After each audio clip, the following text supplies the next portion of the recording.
Hello, I'm Violet Skies. Actually, what month is it? Oh, give me a sec.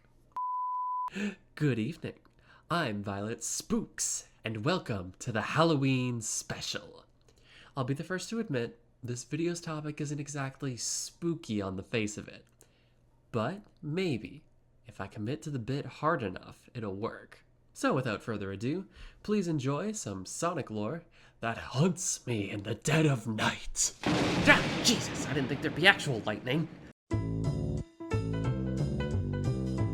This has probably been discussed online before, but check this out. On the left here we have some male Sonic characters. On the right, some female Sonic characters.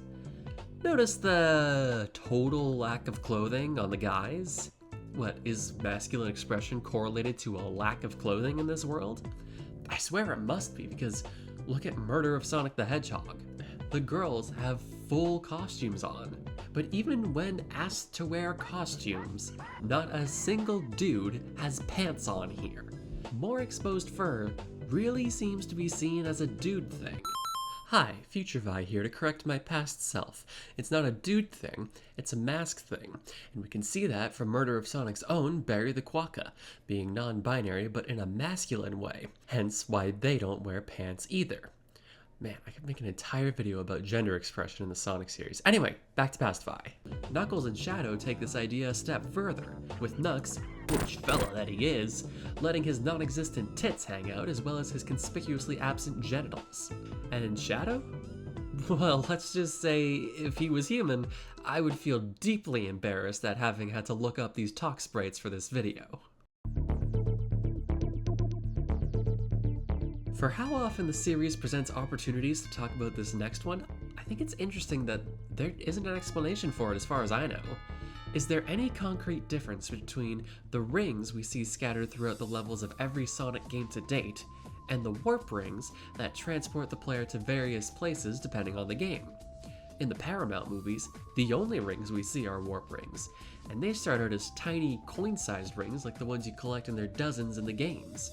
It's only when you think about a location and throw the ring that it grows in size and becomes a portal. Now, I know the movies aren't canon to the games, but it's their use of rings that brought this question to mind for me. Let me paint you a little picture here.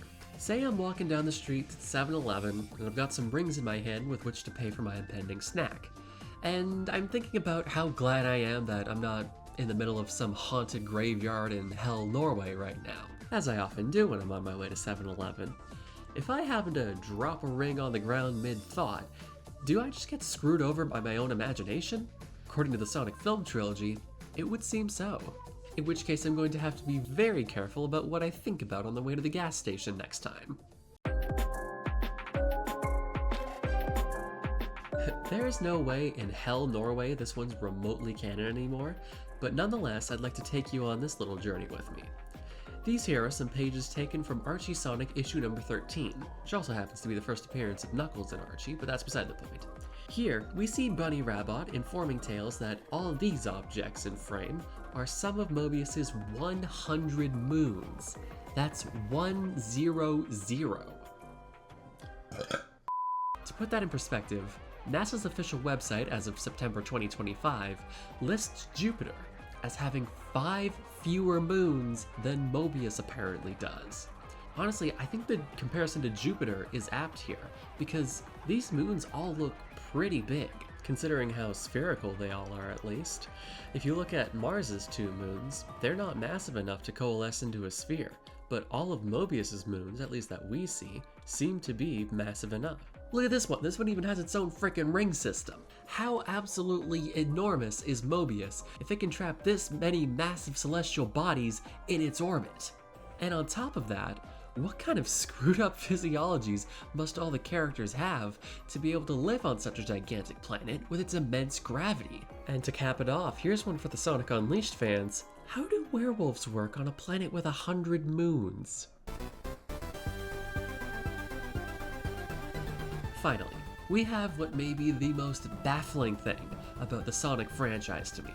more than the fucked up faces and the fun is infinite screen, more than the undoubtedly tired question of what animals are acceptable to eat in this universe, even more than the question of why they are putting rouge through the enshittification machine in recent games. Please stop doing that, Sega. I am begging you. This is the biggest mystery of all, and it stretches all the way back to the beginning. That's right, back to Sonic 1 on Genesis, where every time I play this game, I always find myself asking why does it say cope in Springyard Zone? Cope with what? Is it the game telling me to take this opportunity to make my peace with whatever gods now before it subjects me to Labyrinth Zone? A level so bad it fills me with more dread than a visit from the Grim Reaper? Cope?